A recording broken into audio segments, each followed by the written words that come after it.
Welcome to the Top Secret Wedding Podcast. Our quick tip for today is when you're doing rehearsals, make sure you always carry a clipboard. Yeah, and with that clipboard, make sure that you have a pen handy and have everybody's, all the information listed, everyone's name. If you need to make changes, you've got that pen and you can make notes on how to pronounce certain names, etc. Love it. Perfect. Okay, Let's go. it. This is the Top Secret Wedding Podcast, where we share top secret tips to help you take your wedding game to the next level.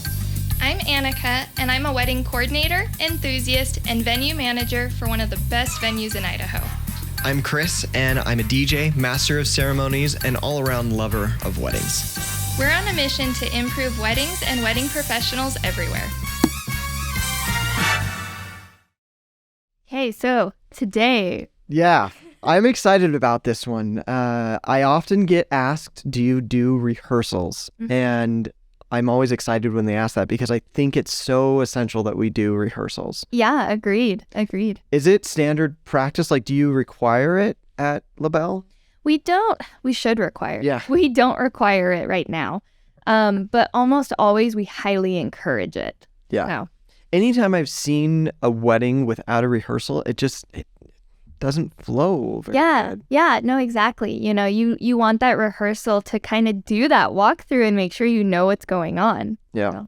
So from the vendor's side, I think it's essential to do that rehearsal because, one, it makes you look good, right? It makes you look like you're connected to the couple and the couple knows what to do. Because if you're the planner or the venue or the DJ and something goes wrong, everybody's going to look at you. Yeah. And you don't want to be in that position if you can help it. Yeah, well, and I would almost say it's almost more critical for the vendors to do the rehearsal than the actual wedding guests. What do you mean? Because in my mind, you do so many different wedding ceremonies that if you don't do a rehearsal, I mean, they all kind of have the same blueprint, but you're not in the right head game of this is this ceremony. Gotcha. If that makes sense. You're just oh, well, it's copy, paste. And that's not how ceremonies should be. Right. But if you've done a rehearsal with this group, then okay, well, this is how this ceremony is going. Yeah, that makes total sense because maybe the bride's father is not in the picture. Yeah. And if you don't know that, that's going to be a big problem. Exactly. So, or maybe they want to do something unique and fun and the dogs are walking down the aisle as the flower girls or something. But if you're just oh, well, where are the girls or whatever, you want to make sure it's unique to them and you're completely in the headspace for their ceremony. Totally. The other thing that I'll say is it really helps. I think headspace is the right word. It really helps the couple to be in the headspace and get as much out of the ceremony as they can instead of feeling like they're going through the motions of doing the ceremony. Yeah. Yeah. Well, and most of your clients, not all, but most haven't done this before. Right. And so for them, it just feels very it's going to be a very anxious moment for them. You get a lot of clients as well that are well, I don't like the attention on me and I don't know what I'm doing. So it helps put their minds at ease to be okay, well, we've walked through this. I know what I'm doing, and it's just going to help. Yep, totally. So let's talk about, we'll get into how to do the perfect rehearsal in my mind. Yeah. Right, but let's first talk about when to do it. I'm not a huge fan of doing it the day of. Mm-hmm. I just feel like oftentimes it's rushed. Sometimes it doesn't even happen. Yeah. Although I'll say, for us, if you do it on the day of, we include it for free. So it can be cheaper. Yeah. And if you do it on the day of, likely you'll have more of the wedding party there because they all have to be there that day. True. I will say, too, I'm in a little bit different of a situation because as the venue, most of our wedding rehearsals take place day of, only because we either have another wedding the day before, or it's really just that you can't. And similar to what you said, is it's going to cost them a lot more. Yep. Just with how we function, I'd say most of ours don't take place ahead of time. Interesting. They're almost all the morning of. Yeah. But what I have noticed is one thing I do like when they take place the morning of is, unless booze gets involved, it's a little easier for them to pull from their short-term memory than like, oh, That's a good we point. did this last night and, well, I don't remember anything, or yeah. That's a great point. Yeah. So let's talk about who should do these, who should be doing it. I think obviously planners, coordinators. Yeah. They're the obvious go-to. Beyond that, the venues, if the venues have a coordinator that's on site, they could do that. I also think that DJs, I know with a lot of DJs it's kind of contested whether they should do it or shouldn't do it. But in my mind, I think for me, it works really, really well. Yeah, I've seen you do your rehearsals and they work very well. And not only, do you just do such an amazing job Oh, well, thank you. running them, Sure. but it also helps let anyone who's in the bridal party, they get to know you and they're like, oh, well, this is the DJ. And again, DJ, MC, you kind of become one of the point people for the day. Yeah. And so if you get the maid of honor that's like, oh, well, I have this question, well, he's going to know. Right. And it's helpful. Anytime I do rehearsals, during the wedding, there's a much higher instance of people calling me DJ Chris. Really? Yeah, because they know who I am. Yeah. So, yeah, definitely for me, that's good. I'll tell you the people who should not be doing rehearsals. Let's hear it. I think photographers and videographers should not be doing rehearsals. Not because they can't do it, not because they couldn't do a good job, but because hopefully we can affect some change where photographers and videographers can get back to just doing the art and focusing on that. Again, not because they couldn't do the other things, but again, I think it's all being in the moment. Yeah. And as photo or video, your whole job is to capture the moment. And you can't capture the moment if you're running. if you're part of the moment. Right? Yeah, exactly. Yeah. So, I just want to take that load off of them. yeah. Catering, I just don't know why they would do that. And also couples, family, friends, they're the last people that should be doing it. Yes. Yeah. Yes. I could preach that. Yeah. And a part of it is just sometimes they don't know what they're doing. But the other part is they should be able to enjoy it. And it's much easier for me to yell at the groomsmen Yes. and for them to listen to me because they don't know me. Whereas if I'm the groom, they can be like, oh, it's just our buddy, right? Exactly. Well, I think that's the thing is as the wedding professional, everybody is going to look at you and respect you as that position. But if you have Uncle Bobby over here running it, you're going to give people like, it's just Uncle Bobby. Like, And that relationship gets confused. yes. That's part of the reason why I don't love to do weddings for family or friends because that gets confused. When I do it, I tell them very specifically, if I'm going to do your wedding, I'm going to be your DJ. Yeah. And I'm going to act as your professional DJ for the entire process. We can still be friends, but just know that that's my purpose at the wedding. I don't want to mix, business with pleasure in that instance. So. Oh, for sure. For sure. Okay, so I'm going to go through kind of my process for how I do rehearsals. Feel free to jump in anytime. So I always start in the very middle of the ceremony. I start by telling them where they're going to stand. So I first get the officiant. I put the officiant in place, which I think the officiant should be there. And then I say we need the couple. So we need a bride. Most weddings are bride and groom in this area. But, just make sure that you have the couple there. And I tell the couple first, make sure that you're standing close enough to hold hands. Yes. If you can't hold hands, it looks awkward. It looks like you don't want to get married in person. Yeah, it looks so divided. Yeah. So I always tell them, make sure that you're close enough to hold hands. And for the couple, it's nice to have your best friend, be able to hold each other for that comfort. It's not super comfortable for most people to be in front of Totally. a bunch of people. So that's number one. And then I get the guys, I line them up, and the girls, I line them up. And then once they're all lined up, I tell them you should be on a 45-degree angle. So half facing the couple, half facing the audience, and slightly offset. You don't want to be looking at the back of the person in front of you. Yeah. So slightly offset so that you can see over the shoulder. And then the best man and maid of honor, I tell them you should be just out of reach. So if you can reach out and touch them, you're too close. Once I get them all lined up like that, then I talk to the maid of honor and best man and I tell them, when you get up here, lock eyes and make sure that you are kind of spatially in the same distance and same forward to back, and that way you don't get weird pictures. Yes. Yep. Right. So then I address the wedding party as a whole, and I tell them, you've got a job. Your job is to be the hype crew, right? Yes. When they kiss, you should be the first and the loudest, because everybody's going to be looking to you. And they say, like, how loud? I'm like, get crazy, because whatever you do, the audience is going to do a little bit less. So go nuts for them. And it looks good in pictures. Also, for the guys, I tell them, hand over wrist.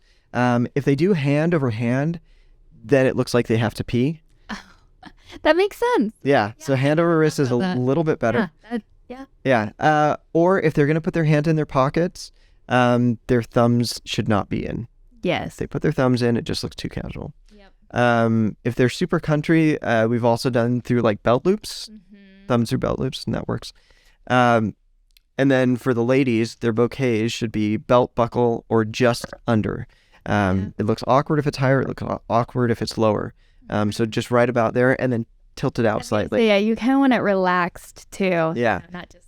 Because most bouquets look really nice from the top. Yes. And so if you're just getting the profile, it doesn't look quite as good. So then I also tell them, make sure that you keep at least one knee bent. Yeah. So that way, I've never seen it happen at one of my weddings, but I've seen enough YouTubes. Yeah, where someone just like face plants it. Yep. Yeah. So just make sure that you keep a knee bent. And also, I always tell them, avoid RBF. And there's always a mom that asks, what's RBF? And I say, make sure that you smile.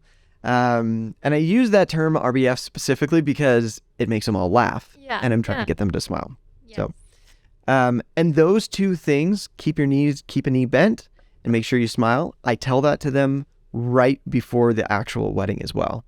Because I think those are the two crucial things for them to not pass out and smile.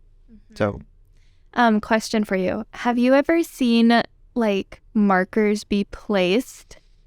yeah. And I've done that. So here are the ways that I do that. If I'm indoors, I use just a little piece of gaff tape. Yeah. For the bride, the groom, the officiant, and the maid of honor and best man. Yep. I don't place it for every single person. I just, they can figure it out. They're smart enough for that. Yeah. If I'm outside, then I use, you can either use like, I don't know what they're called, but like the nails that have the little plastic around it. Yeah.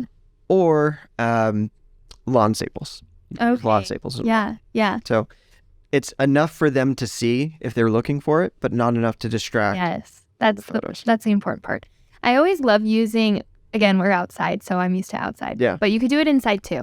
But I love using like natural, I don't know the word, but like, okay, you see this bush? Like markers. Markers. Yeah. Natural markers. Like, hey, you need to be in line with this bush or whatever. Yeah. So. That's good. I like that. I'll use that. Okay, then I address the officiant, and I tell the officiant, make sure that you tell them to be seated. Yeah. If they're an officiant that has done this multiple times, I still say it, but I say it in a different way. Okay. I say, now you've done this a bunch of times, so I don't have to remind you to like get everybody seated. Obviously, like you know to do that.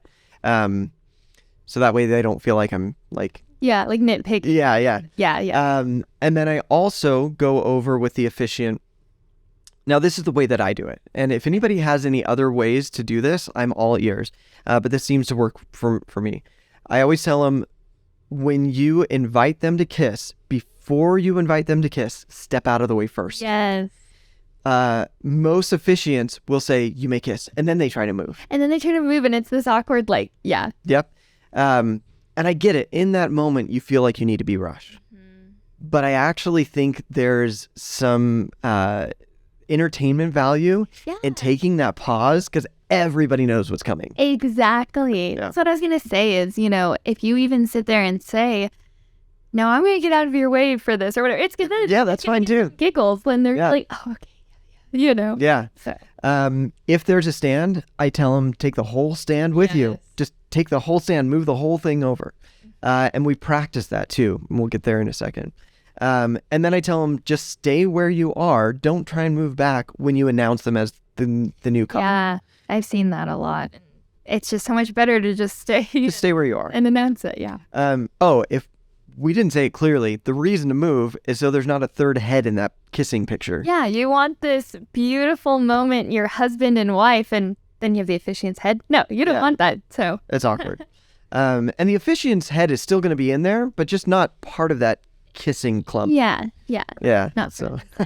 So I also go over the ring exchange. Yeah. I tell them, make sure that you grab the left hand, and I say, that's the left hand. Yeah. And I make them practice it because I've seen so many times, mostly grooms, You just like, they grab the wrong hand. yeah. So I make them practice it, and I tell them, turn the hand slightly towards the audience Yeah. and put the ring on super, super slow. Super slow. And most times they don't do it slow enough. And so I tell them slower than that because you're doing it for the photo. Yes.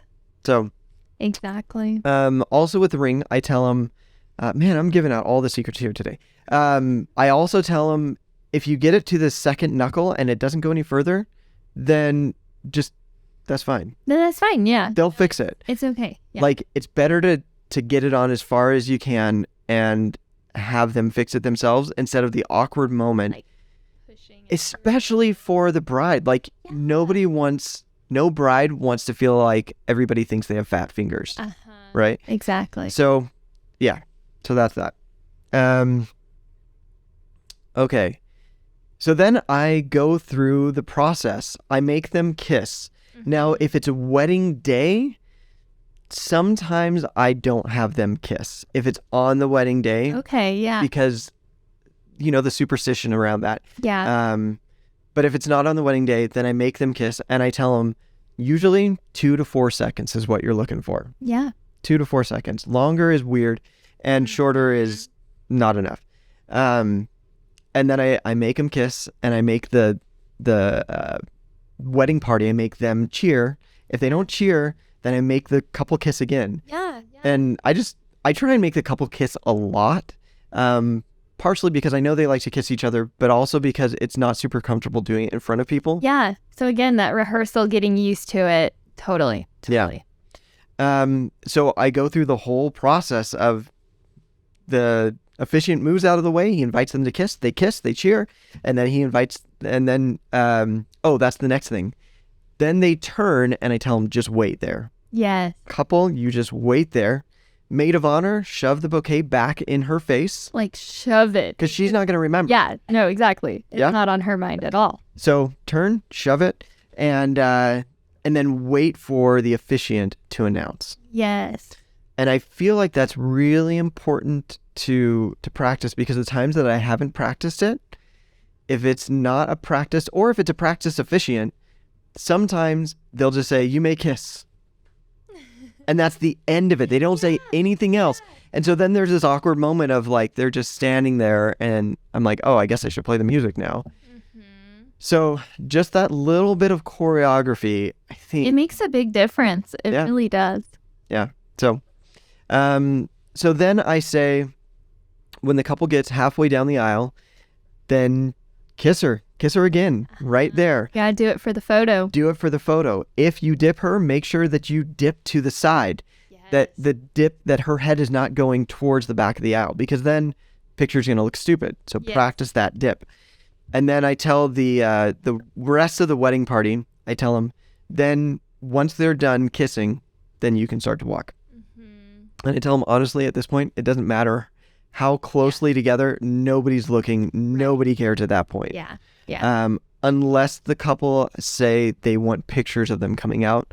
Most of the time they don't. So just tell them, get out. And I tell the parents, don't worry about walking. You're done. You don't need to walk. Officiant, you don't need to walk. By the time the last couple is walking down the aisle, back up the aisle, then I announce what's happening next. Yep. So any changes, any thoughts? I think that's all great. Okay. Yeah. I think the only thing I wanted to add in there is, I've seen you do a lot of rehearsals, and it makes such a critical difference starting at the arch. Yeah. Well, we can talk about it a little bit, but like that makes all the difference, because suddenly everyone's there. You've got their attention. Start in the middle and then add on the front. Yeah. Because it's easy to add on the front. But if you start at the front, no one's going to know what they're doing. Right.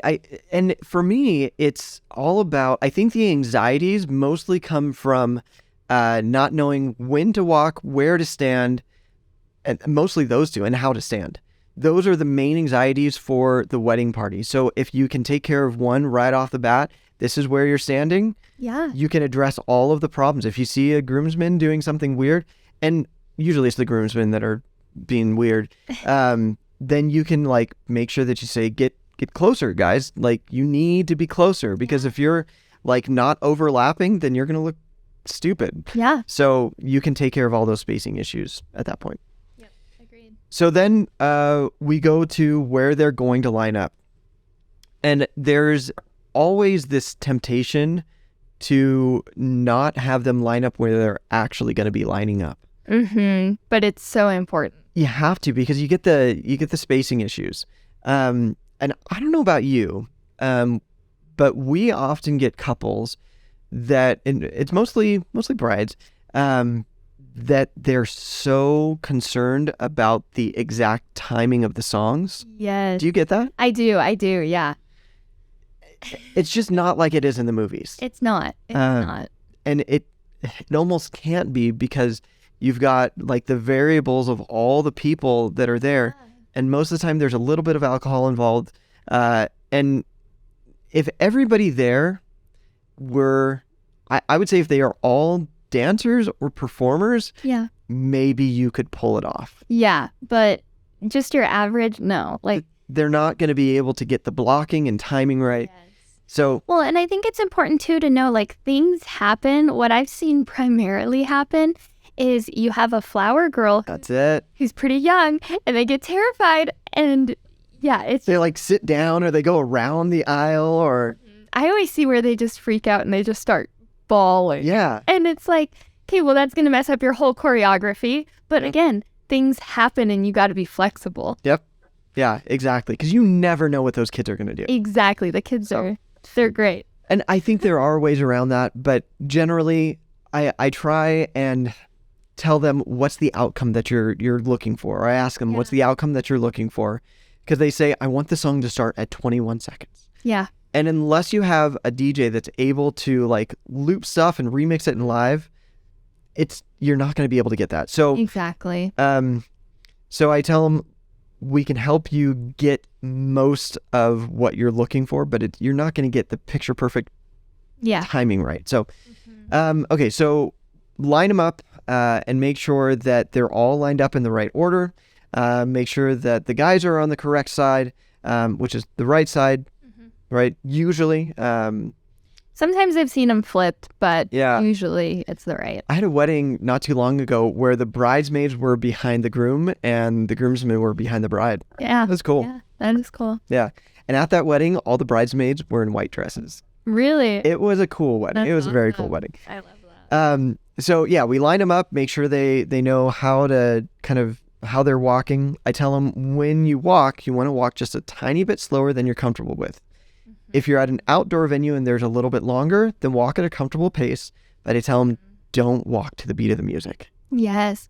I always tell people, walk slower than you think. And if you think you're walking slow, walk even slower. Yeah, right. Because especially with the nerves day of, like, they're going to think they're walking slow and they're not. They are Yeah. feeding McGee over there. Yeah. And so it's like, just if you think you're slow, then go even slower. Yep, exactly. And so then, as far as the spacing goes, my favorite way to do it is to pick a marker, and say, when the couple in front of you passes that marker, then you start to walk. That's exactly what I do. I will say recently what we've started doing as well is we do have extra staff around weddings and like interns and whatnot. Yeah. And so it is very beneficial for them as well to not only tell the guests, like, hey, when they hit that rock or whatever, like, go, but if you're able to have someone else there and just give them the little, like, okay. It's super gonna, helpful. It's going to give them that confidence of like, yeah, okay. Instead of just like, do I go? Do I not go? Like, just the little, yes, go. Yep. It's going to make a big difference. Yeah. I totally agree. Because, I mean, a lot of times they'll like look at me. I'll be like, go. Yeah. So if you have somebody there, amazing. Exactly. Okay, and then I also tell them make sure that you move to the front of the where they're lining up, so that they're not walking from wherever they are. Yep. Little things. And then depending on how you have it organized, sometimes they have the bridesmaids walking together and the groomsmen walking together. You can also tell them about the music cues.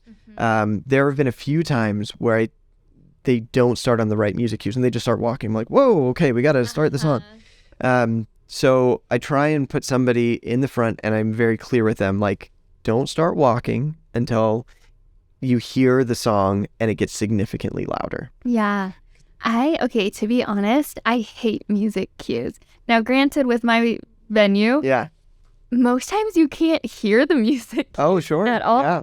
And so if you say anything with that, they're not going to know. Or even, I don't know if you've had this, but a lot of times before ceremony, like ceremony has started, officiant's down there, music's going, but then you still have all the bridal party that's so excited and they're kind of chatting with each other, and it's like they're not paying attention. They're going to miss that cue. What I do love to do, a lot of times we've had our ceremonies with a lot of coordination where bride's coming in from A and groomsmen C, and so I like to have someone, if possible, overarching the whole coordination. And so they can see, at least have eyes on everything, and they can direct. Yes. That's smart. And, that's good. We use our walkies and we keep it low or have the earpiece in. Sure. But if I can be somewhat close to music and say, okay, Annika to Becca and send. Right. And they know, and it's like, well, I can't hear That's a J-Lo moment right there. Yeah, that's my J-Lo moment. But it makes all the difference. Yeah, that's great. I love that. Music cues we talked about, when to walk, how fast to walk. And I remind them, make sure you smile. I tell the bride, make sure you stay kind of out of sight. Yeah. Until the music starts. And then once your song starts, then you can go. How do you feel about songs where the bride wants the first verse to play and then she comes out? How do you feel about that? I don't love it. Yeah. I don't love it. I feel like there's a timing. If you want a little build up, then that's great. Right. But if it goes longer than a couple seconds, then you lose them and they're like, well, what's going on? Right. Is she not coming? What? Yeah, that's what I always worry about. Exactly. Are they not showing up? It's just going to evoke panic and question. There was a wedding that I did a couple of years ago, and everybody was walking down the aisle, and we started the music for the bride, and she was nowhere in sight. Oh, no. And I was like, oh, no, this is... Yeah. It's never happened where the bride runs. Yeah. And then I went to the bride's room, and nobody had told her that the ceremony had started and she couldn't hear it. So I said, okay, come on. I tried not to freak out. I just said, all right, it's your turn to come on out. Yeah. So yeah, make sure that the bride is ready. Yeah. Well, and I feel like most times when you're leading up to ceremony, I check in with bride. Yeah. 3 times before, because it's like, okay, we're getting close. Okay, how are you feeling? Yeah. All right, are you good? And then I don't start anything until I get the I'm good. Yeah. Yeah. So, and most times, groomsmen, they can just kind of wait around, and it's like, oh, let me go to the bride. They're ready, So, and then I like to make sure as well that every guest is in their seats when we're good, not hey, we're ready to go. Well, let's get everyone seated. Okay, let's go ahead and take our seats. We're getting close, so. Yeah. And I think that that's a big benefit of having a DJ. Yes. Because they can announce that. Agreed. Our process is before the music starts for the ceremony, the DJ makes any and all announcements. Once the music starts for the ceremony, then we are hands off except for the music. Nice. And the officiant is the one that's making the announcements. And then once the recessional music plays, then it's back to us. Yes. So that way there's a clear transfer of power of who to listen to. And so we always announce for people to sit down, turn off your cell phones, all of that. Another thing that I like to tell the bridesmaids and groomsmen is to not ignore the groom when they get up to the front. Yes. and this isn't just a thing for pictures. In fact, most times it's not even captured in pictures because the photographer doesn't know it's happening. I try and tell them. But for me, it's all about the relationships that day. Well, you're up there for a reason. Like, you're not just, so you're up there for a reason, and this is a monumental moment. Yeah. And so you want to, again, be in the moment, enjoy that, acknowledge your best friend or brother or whoever that is. Yeah. I tell them you should shake hands, hug, kiss them on the mouth, like whatever you got to do. Probably not for the bridesmaids, but like whatever you would do, like you just want to show that there's that camaraderie because there's a reason they didn't elope and they invited all those people. So exactly. Well, and I feel like one of my passions is that bridesmaids and groomsmen is just, it's just not that you're there for a reason. I feel like there's a lot of relaxation around it. And it's like, okay, no, you're here for a reason. There's a job to do. Yeah. They didn't just ask you to come stand at the front for funsies. Like, there's a reason you're there. So acknowledge them, you know? Yeah, I agree. And then once the bride walks down the aisle with typically dad, right? So I'll go through that scenario. She walks down, and I prefer this. Maybe I don't know. Mm-hmm. I prefer that the officiant doesn't ask who gives this woman. I don't know. I just feel a little weird about it. Like who gives this property away? Like I agree. Feels a little weird. Totally agree. So I like to do a visual handoff. I think for me it's the preferred method where the bride gets to the front of the front row of chairs. She turns and hugs dad, turns and hugs mom. While she's hugging mom, the groom is making his way up and he shakes the dad's hand or hugs the dad or whatever is appropriate. Yes. And then the dad can do like he can kind of usher her to her new husband. And then they can escort each other up to the altar and dad takes a seat. I feel like that's such a better way to do it just because they get all the hugs in. Yeah. And there's not that, I don't know, the weird feminist in me, like the weird, like, no, I totally exchanging agree. of property. Well, I feel like it shifts the mood as well because you have like this so romantic coming up and, okay, we're here, it's the moment. Who gives this bride away? Right. Like it just shifts the whole mood. Yeah. I'm not a fan of it. The other thing about it is everybody can hear the officiant, but generally you can't hear, if it's a bigger crowd, you can't hear the parents saying we do or I do. So there's that. The other thing that I neglected to mention is I have the mother of the bride sit in the front corner chair. Yes. And instead of having the officiant say, please rise, I just have the mother of the bride, I say, you just kind of turn your head around, and when you see your daughter come into view, then you stand up, and everybody else will stand up magically. I love that. It just, I feel like mother of the brides, they kind of get left behind on wedding days, so I want to give them as much as they can. I totally agree. So, yeah. The other thing that I make it a point to do is when the bride is walking down the aisle for the rehearsal, I make it a point to just shut my mouth because inevitably it's always an emotional moment because they're walking through and they realize, oh my goodness, this is real. And they don't need this coordinator or DJ or whatever trying to be funny or whatever. Yeah. Let that moment shine and just shut up and let it happen. Now, when they get to the front, I say, okay, and we're going to stop here. Yeah. And then I walk them through that. But I feel like that's, again, like I've said before, anytime we can take ourselves out of it and let the moment speak for itself, that's what the wedding day is about. It's not about the job that we're doing. It's about the moments that are happening. And so I feel like, just shut up. Agreed. Let it happen. 1,000%. So 1,000%. Yeah. So that's how I do rehearsals. It works for me, and I'm sure there are some things that we could improve on. So if there are any things that you do that are different than that, love to hear it. I'm sure there's some regional things that are different too. I'm sure there are, but yeah, I'd love to hear it all. So yeah, cool. All right. Thanks. Good luck. Next time. I'll see ya. Thank you for listening to this episode of the Top Secret Wedding Podcast. Subscribe, rate, and review us, and we'll see you next time.